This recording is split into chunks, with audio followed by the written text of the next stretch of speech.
자, 오늘은 복잡한 주제를 아주 명확하게 한번 파헤쳐보겠습니다. 궁금하지 않으세요? 세계 최고의 투자자가 도대체 왜 자신을 부자로 만들어준 그 성공 공식을 버렸을까요? 이게 바로 오늘 우리가 파헤쳐볼 이야기입니다. 이건 단순한 전략 수정이 아니라 거의 지적인 혁명에 가까웠거든요.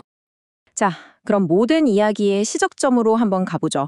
바로 워렌 버핏의 초기 투자 인생을 만들었다고 할 수 있는 그의 스승 벤저민 그레이엄의 철학부터 살펴보겠습니다. 그레이엄의 전략은요, 정말이지 아주 간단하고 명쾌했어요. 뭐냐면 회사가 좀 문제가 있고 곧 망할 것 같아도 괜찮다는 겁니다. 지금 당장 이 회사를 다 팔아서 정리했을 때 남는 돈, 즉 청산 가치가 현재 주가보다 높다? 그럼 그냥 묻지도 따지지도 말고 사라는 거였죠. 이게 바로 그 유명한 담배꽁초 투자법입니다. 길에 버려진 담배꽁초, 남들은 다 더럽다고 쳐다도 안 보지만 자세히 보면 공짜로 한두 모금은 더 빨 수 있잖아요. 바로 그겁니다. 무슨 회사랑 장기적인 관계를 맺고 그런 게 아니에요. 그냥 남들이 버린 쓰레기에서 마지막 한 모금, 그 확실한 이익만 딱 챙기고 뒤도 안 돌아보고 떠나는 거죠. 이 방식은 철저하게 숫자에만 기반했어요. 경영진이 얼마나 유능한지, 회사가 앞으로 성장할지 이런 질적인 요소는 아예 쳐다도 안 봤습니다. 오로지 수학이었죠. 그런데 여기에 아주 치명적인 약점이 하나 있었습니다. 이런 담배꽁초 같은 회사들은요, 대부분 사업 자체가 죽어가고 있었거든요. 그래서 평소에는 괜찮아 보여도 갑자기 경제 위기 같은 게 닥치면 정말 말 그대로 재가 돼서 사라져버릴 수 있다는 거였죠. 그리고 바로 이 한계점이 버핏의 인생을 통째로 바꿀 결정적인 전환점을 만들게 됩니다. 버핏은 여기서 아주 중요한 걸 깨닫습니다. 부자가 되는 기술이랑 부자로 남는 기술은 완전히 다른 게임이라는 걸요. 유명한 책이죠. 돈의 심리학에서도 이 점을 강조하는데요. 장기적으로 성공하고 싶다면 가장 중요한 원칙은 딱 하나입니다. 바로 생존이에요. 어떤 일이 있어도 파국, 즉 완전히 망하는 상황은 피해야 한다는 거죠.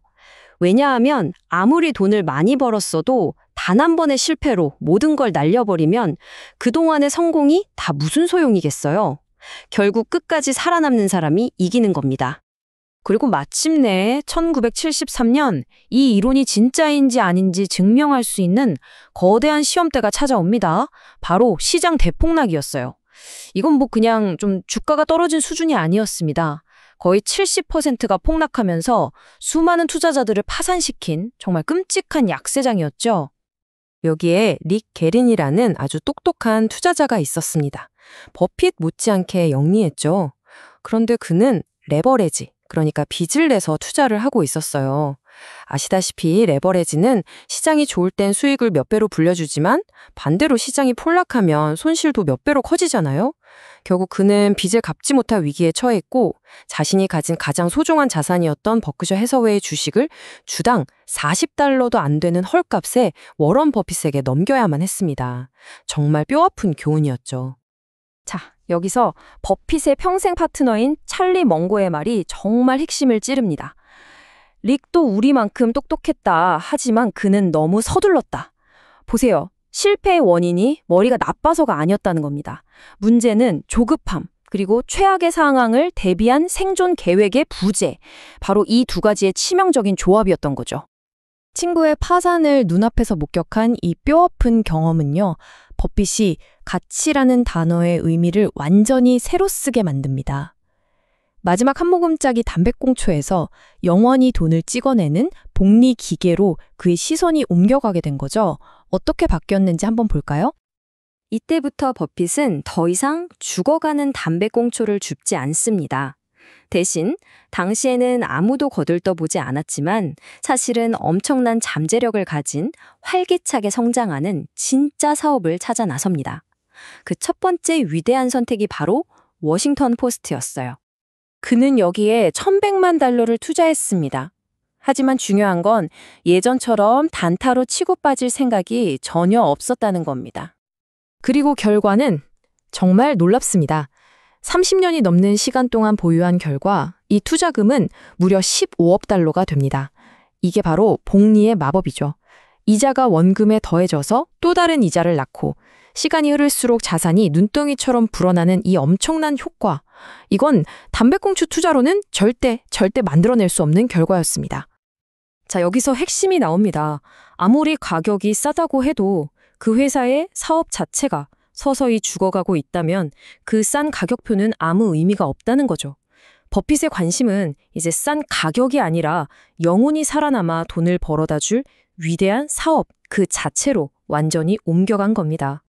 버핏의 이런 전략적인 변화는요, 그냥 어느 날 갑자기 이걸로 바꿔야겠다 해서 된 게 아니에요.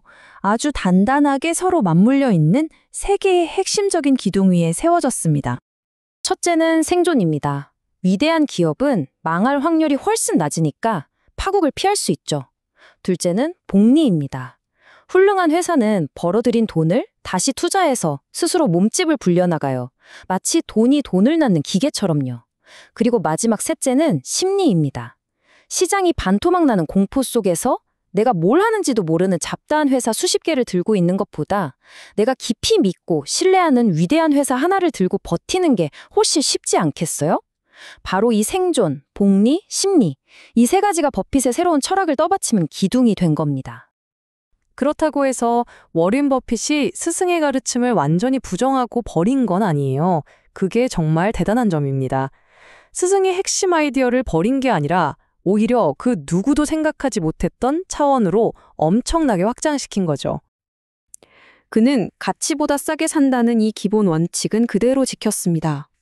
하지만 도대체 가치가 뭐냐, 이 단어의 정의를 완전히 뒤바꿔버렸어요.